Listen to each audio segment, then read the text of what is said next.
নমস্কাৰ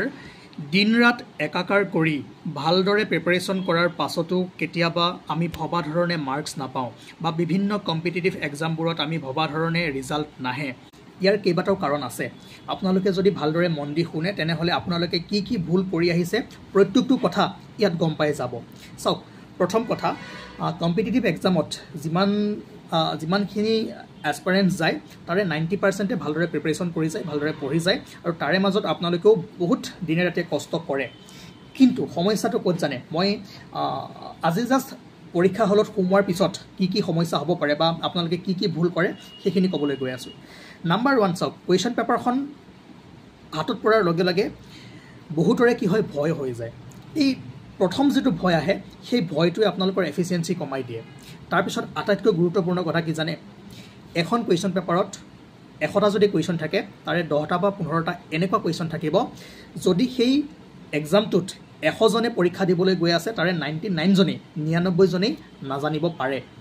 আৰু সেইকেইটা কুৱেশ্যন হয়তো আপোনালোকৰ প্ৰথমতে থাকিব পাৰে আৰু বহু সংখ্যক এনেকুৱা এক্সপেৰিয়েন্স আছে যিসকলে এই কুৱেশ্যন কেইটা দেখি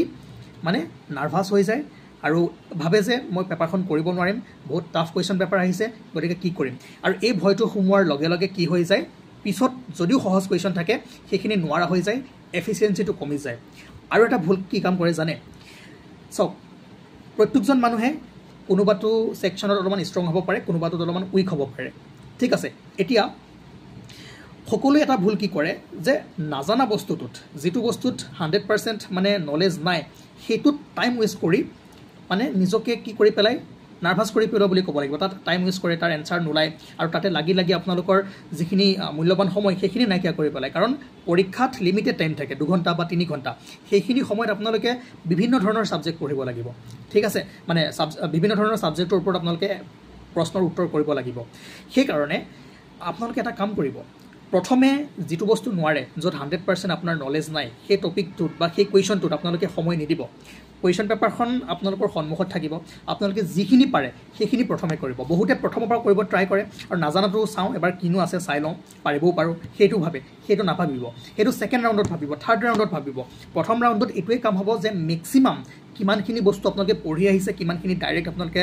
দেখি পাইছে বা চকুৰ আগত যিখিনি আছে যিখিনি আপোনালোকে যেনেকৈ পঢ়ি গৈছে তেনেকৈ আহিছে সেইখিনি এটেম্প কৰিবলৈ ট্ৰাই কৰিব প্ৰথম ৰাউণ্ডত যদি আপোনালোকে 15-20টা কুৱেশ্যন শুদ্ধকৈ কৰিব পাৰে আপোনালোকৰ এফিচিয়েন্সি বাঢ়ি যাব ঠিক আছে প্ৰথমে আপোনালোকে নাজানা কুৱেশ্যনখিনি এটেম্প কৰিব নাযাব সেইটো এটা ডাঙৰ আৰু মাৰাত্মক ভুল এতিয়া সব যিখন ধৰক জিএছৰ কথাই মই কৈ আছো জিএছ পেপাৰত যদি 100টা টপিক আপোনাৰ জেনাৰেল ষ্টাডিজৰ ওপৰতে আছে তেনেহলে কোনো কথা নাই কেতিয়াবা কি হয় এখন পেপাৰত ইংলিশো থাকে আপোনাৰ ম্যাথছো থাকে ৰিজনিংও থাকে বা জিএছও থাকে তেতিয়া কি কৰিব আপোনাৰ যেটো সাবজেক্ট যেটো পোৰশন আপুনি মানে ভালদৰে পঢ়ি গৈছে যত আপুনি ষ্ট্ৰং হয় হেতৰে ষ্টাৰ্ট কৰক যদি আপুনি ইংলিশ ভাল ইংলিশৰে কৰক কোনো কথা নাই যদি আপুনি ৰিজনিংত ভাল ম্যাথছত ভাল সব তাৰে সৰু কুৱেশ্যনবোৰ বাছি তাৰ পৰা ষ্টাৰ্ট কৰক কি হয় আমাৰ পজিটিভ এনাৰ্জিটো বহুত কাম কৰে পৰীক্ষাত পজিটিভ এনাৰ্জিটো যেতিয়াই আহে তেতিয়াই নাজানা বস্তু এটা আপোনাৰ মনত পৰি যাব কিন্তু নিগেটিভ এনাৰ্জি এটা সোমাই যোৱাৰ লগে লগে জানা বস্তুটো পাহৰি যাব আৰু পিছত কি হ'ব সহজ কুৱেশ্যনখিনি থাকিব দেখা নাপাব মানে সময় নোহোৱা হ'ব সোনকালে আপোনালোকে পেপাৰখন মেলুতে ক'ত ভাল কুৱেশ্যন এৰি থৈ যাব গম নাপাব পিছত আহি যেতিয়া কুৱেশ্যন পেপাৰ চাব আচ্ছা এইটো আছিল এইটো পাৰিলো হয় বা সিলি মিষ্টেক হৈ যাব এই সমস্যাৰ কাৰণে ভালদৰে প্ৰিপাৰেচন কৰি গৈও আপোনালোকে পৰীক্ষাত মানে ভাবা ধৰণে মাৰ্কছ উঠাব নোৱাৰে বা ৰিজাল্ট বেয়া হৈ যায় গতিকে পৰীক্ষাত অকল কিমান পঢ়ি গৈছে সেইটো ডাঙৰ কথা নহয় আসল কথা যে আপুনি কিমানখিনি তাত গৈ ধৈৰ্য ৰাখিব পাৰিছে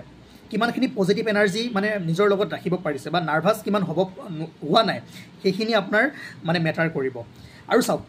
যেতিয়া আপোনালোকে পঢ়ি থাকে হিষ্ট্ৰী এক্সট্ৰাকে পঢ়ে পলিটি এক্সট্ৰাকে পঢ়ে জিঅ'গ্ৰাফি এক্সট্ৰাকে পঢ়ে মেথছ এক্সট্ৰাকে পঢ়ে ইংলিছ এক্সট্ৰাকে পঢ়ে কিন্তু পৰীক্ষা হলত গৈ সকলোবোৰ বস্তু খিচিৰি হৈ আহে প্ৰথমটো যদি পলিটিৰ প্ৰশ্ন আহিলে ইকোনমি আহি গ'ল হিষ্ট্ৰী আহি গ'ল কাৰেণ্ট এফেয়াৰ্ছ আহি গ'ল গতিকে ক'ত কি প্ৰশ্ন থাকে আপোনালোকে ধৰিব নোৱাৰে ঠিক আছে বা কেতিয়াবা কি হয় কাৰেণ্ট এফেয়াৰ্ছৰ লগত ষ্টেটিকো সোমোৱাই দিয়ে ওকে সেই কাৰণে যেতিয়া আপোনালোকে প্ৰিপাৰেচন কৰে এক্সট্ৰাকে কৰি থাকে পৰীক্ষাত গৈ সকলোবোৰ একেলগে কৰিব লগা হয় হয়নে নহয় সেইটো এটা সমস্যা হয় আৰু তাৰ কাৰণে আমি কিছুমান সিৰিজ ষ্টাৰ্ট কৰিছো য'ত আমি মিসেলেনিয়াছ কুৱেশ্যন দিছো যাতে আপোনালোকে পৰীক্ষাৰ এনভাইৰনমেণ্টটো পাই যায় ইউটিউবতে দিছো সেইবোৰ ফলো কৰিব পাৰে গতিকে মই এটাই কম যে সকলোৱে প্ৰস্তুতি সমানেই কৰে আপুনি যিমান কৰি আছে আপোনাৰ লগৰজনেও সিমানেই কৰি আছে কিন্তু পৰীক্ষাত আপুনি কিমান পঢ়ি গৈছে সেইটো মেটাৰ নকৰে, পৰীক্ষাত গৈ আপুনি কিমানখিনি পাৰফৰ্মেঞ্চ কৰিছে সেইটো মেটাৰ কৰে। আৰু পাৰফৰ্মেঞ্চটো মই নকওঁ যে ডাইৰেক্টলি প্ৰপৰ্চনেলটো কিমানখিনি আপুনি পঢ়িছে, পাৰফৰ্মেঞ্চটো আপোনাৰ ডিপেণ্ড কৰে যে আপোনাৰ ধৈৰ্য কিমান, আপুনি কিমানখিনি বস্তু মানে ডিচিশ্যন মেকিং, যিটো মানে আমাৰ ডিচিশ্যন মেকিং পাৱাৰ ন, সেইটো আপোনাৰ মানে পৰীক্ষাত এটা মানে আপোনাৰ পৰীক্ষা লয়। লগতে আপোনাৰ যিটো টাইম মেনেজমেণ্ট সেইটো আপুনি চাব লাগে, কাৰণ 2 ঘণ্টা বা 3 ঘণ্টাত গোটেইখিনি পঢ়িব লাগিব, তাকে আপুনি মনত পেলাব লাগিব, সেইখিনি কৰিব লাগিব, OMR ফিল কৰিব লাগিব। ঠিক আছে, এই বস্তুখিনি আপোনালোকে যেতিয়াই কৰিব নোৱাৰা হৈ যাব, আপুনি যিমান পঢ়িও লাভ নাই। আৰু পঢ়াটো সকলোৱে সমানে পঢ়ি যায়, আপুনি জানা বস্তু পৰীক্ষাত তেতিয়া নাজানা হৈ যায় যদিহে এই ভুলসমূহ কৰে। ঠিক আছে, আৰু এটা কথা যে